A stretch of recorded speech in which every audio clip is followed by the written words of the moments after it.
नमस्कार दोस्तों, स्वागत है आपका हमारे YouTube चैनल एडी एजुकेशन में। पीएनएसटी की ऑब्जेक्टिव टाइप क्वेश्चन में हमने जूलॉजी की क्लास स्टार्ट की है। आज से ही पहला क्वेश्चन आपके सामने स्क्रीन पर है। उस गुणसूत्र का नाम बताइए जिसका सूत्र केंद्र सिरे के पास होता है। ठीक है, मध्य केंद्र ऑप्शन क, दूसरा है उपमध्य केंद्री ख, तीसरा है एक्रो केंद्री ग और चौथा है अंत केंद्री यानी कि घ वाला ऑप्शन। तो इस प्रश्न का जो सही आंसर होगा वो होगा एक्रो केंद्री। जो ग वाला ऑप्शन है इस प्रश्न का सही आंसर है। अगले प्रश्न पर चलते हैं। अगला प्रश्न आपके सामने स्क्रीन पर है। अगला जो प्रश्न है वो है आपका कि वृक्ष अंतर्द्रवी जालिका ज्यादातर इसमें प्रक्षिप्त की जाती है।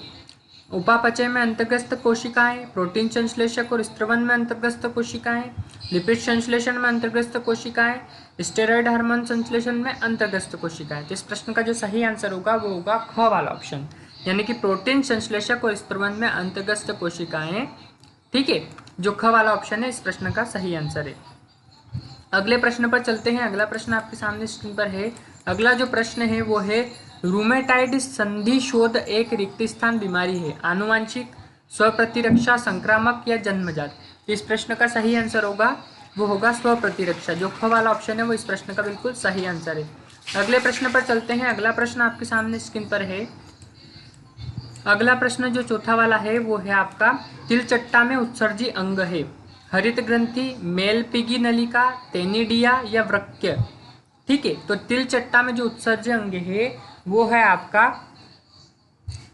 मेलपिगी नलिका। जो ख वाला ऑप्शन है वो इस प्रश्न का बिल्कुल सही आंसर है।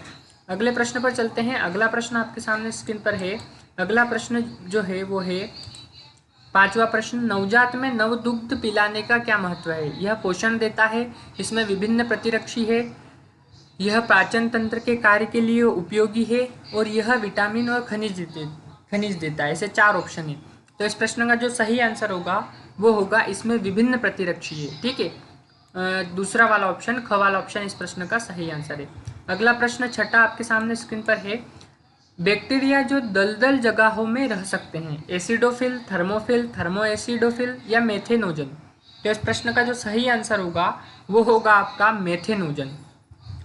ऐसे बैक्टीरिया जो दलदल जगहों में रह सकते हैं वो कौन से हैं? तो मेथेनोजन। जो घ वाला ऑप्शन है वो इस प्रश्न का सही आंसर है। अगला प्रश्न आपके सामने स्क्रीन पर है। अगला जो प्रश्न है वो है मनुष्य में स्वर यंत्र को क्या कहते हैं? ग्रसनी, कंठ, श्वास नली या श्वसनी। ठीक है, तो मनुष्य में जो स्वर यंत्र रहता है उसको क्या कहते हैं? तो उसको कहते हैं कंठ। ठीक है, यानी कि गला। ये ख वाला ऑप्शन इस प्रश्न का सही आंसर है। अगला प्रश्न आपके सामने स्क्रीन पर है। अगला प्रश्न है यह पिरामिड हमेशा सीधा ऊपर की दिशा में होता है, संख्याओं, ऊर्जा, जैव मात्रा, संख्याओं और जैव मात्रा। ठीक है, तो आपको इसका सही आंसर बताना है कि कौन सा पिरामिड हमेशा सीधा ऊपर की दिशा में होता है। तो इस प्रश्न का जो सही आंसर होगा वो होगा ऊर्जा। ऊर्जा पिरामिड हमेशा सीधा ऊपर की दिशा में होता है। अगला प्रश्न देख लेते हैं। अगला प्रश्न आपके सामने स्क्रीन पर है, नौवा। ठीक है, नौवा प्रश्न आपके सामने स्क्रीन पर है। 5 जगत वर्गीकरण किसने प्रस्तावित किया था? अरस्तु ने, विट्टेकर ने, लिनियस ने या इवानोव्स्की ने। तो 5 जगत वर्गीकरण जो प्रस्तावित किया था वो किया था विट्टेकर ने। ख वाला जो ऑप्शन है वो इस प्रश्न का बिल्कुल सही आंसर है। अगला प्रश्न आपके सामने स्क्रीन पर और आज का आखिरी प्रश्न है। इसकी फ्री पीडीएफ भी जैसे ही आपके 100 प्रश्न होते हैं फ्री पीडीएफ हम इसकी उपलब्ध करा देंगे हमारे टेलीग्राम चैनल पर, जिसकी लिंक डिस्क्रिप्शन में दी है हमने इस वीडियो के।